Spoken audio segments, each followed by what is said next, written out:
Bismillahirrahmanirrahim. Assalamualaikum warahmatullahi wabarakatuh. Waalaikumsalam.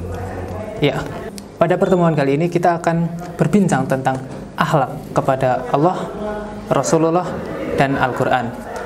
Dan pada pertemuan kali ini, alhamdulillah kita sudah ditemani dengan Bapak Subhi. Ya. Dan Bapak Subhi ini yang nantinya akan menjadi narasumber kita pada perbincangan kali ini. Nah, Bapak Subhi, berbincang tentang akhlak kepada Allah. Kan akhlak itu identik dengan kepada manusia. Nah, akhlak kepada Allah itu seperti apa? Ya, terima kasih Mas Barikli ya. Iya. Berkahilah saya. Iya. Yang lain nggak perlu. Nah, jadi gini Mas Barikli. Mungkin di materi sebelumnya itu kan sudah disinggung terkait dengan pengertian akhlak ya. Yang itu jamak dari khuluq. Yang artinya adalah tabiat, etika, perilaku.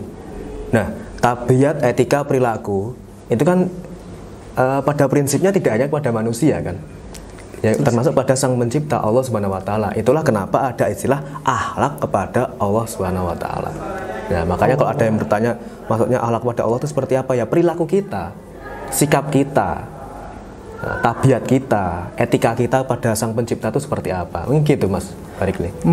Jadi akhlak kepada Allah itu adalah perilaku ya. Nah, contohnya sendiri dalam kehidupan sehari-hari tentang akhlak kepada Allah itu apa ya? Oke, contoh akhlak kepada Allah gitu ya. Iya. Sebenarnya banyak sekali Mas. Tapi nggak mungkin kita jelaskan di sini kan. Kita terbatas waktu kan, cuma 10 menit. Cuma 10 menit ini. Nanti kalau kelamaan bisa di-cut ini nanti. Nah, terkait dengan apa contoh akhlak kita kepada Allah. Mungkin yang paling mendasar aja Mas, yaitu bagaimana kita tidak mensekutukan Allah Subhanahu Wa Taala. Tidak berlaku syirik. Syirik di sini artinya adalah menyekutukan Allah ya. Karena kenapa ini saya tekankan? Karena kadangkali beberapa orang seperti anak muda kadang ngatain bahwasanya syirik itu artinya adalah iri. Iya, syirik itu. Kadang gitu kan. Iya. Wah, ada temannya yang HP-nya baru.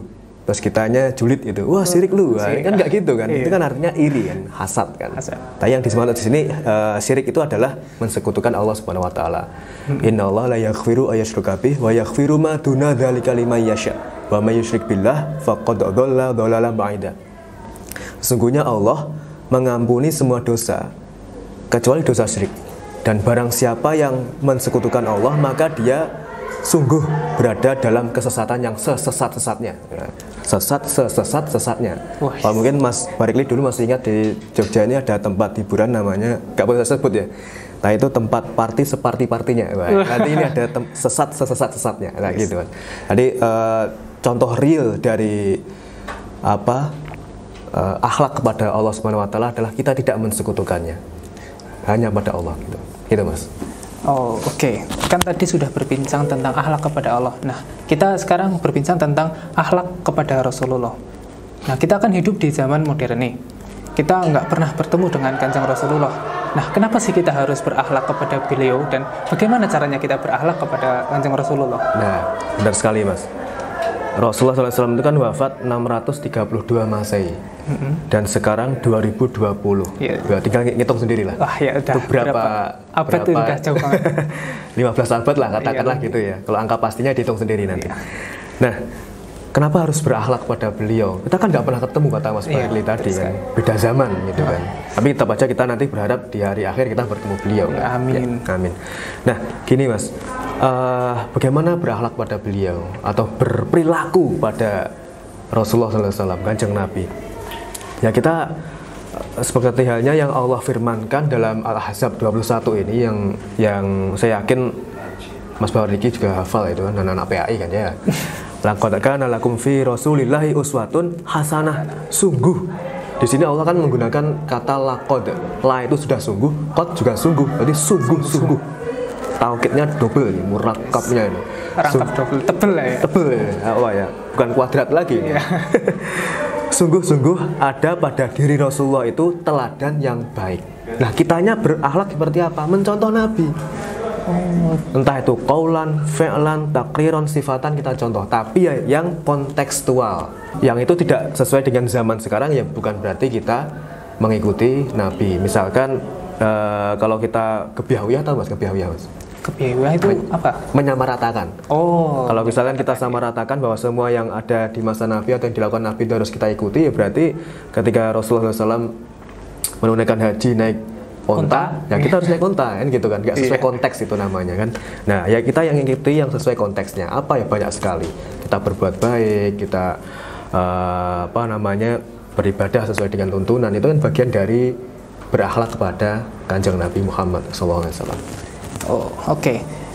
Kan kita sudah berbincang tentang akhlak kepada Allah, lalu akhlak kepada Rasulullah, dan yang ketiga ada akhlak kepada Al-Quran. Nah ini cukup jarang saya temui. Apa sih implementasi dari akhlak kepada Al-Quran itu sendiri? Dan saya masih awam nih, akhlak kepada Al-Quran itu seperti apa? Oke. Tadi akhlak kepada Allah saja sudah unik ya. Iya. Ya, selalu akhlak pada Rasulullah. Sekarang pada Al-Quran.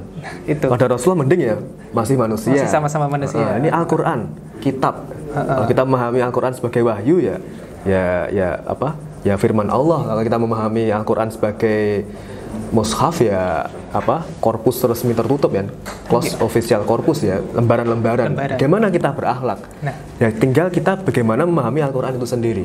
Kalau kita memahami Al-Quran sebagai close official corpus atau mushaf resmi tertutup, ya kita sebelum memegang Al-Quran itu diusahakan suci.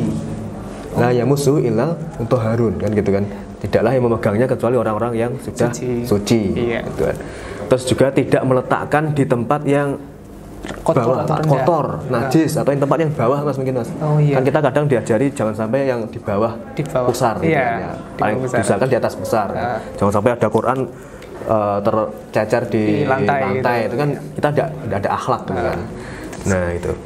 Terus kalau kita memahami Al-Quran, akhlak terhadap Al-Quran sebagai wahyu kalam ilahi, ya yang pasti kita tarik dari akar kata Al-Quran itu, dari kata qoro'a kan, bacaan, membaca. Ya kita baca.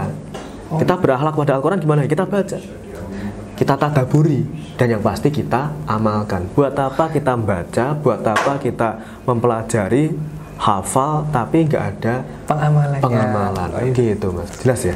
Ya cukup jelas ya. Oke, jadi itu saja dari kami pada pertemuan kali ini. Kurang lebihnya dari kami mohon maaf. Billahi taufik wal hidayah. Wassalamualaikum warahmatullahi wabarakatuh.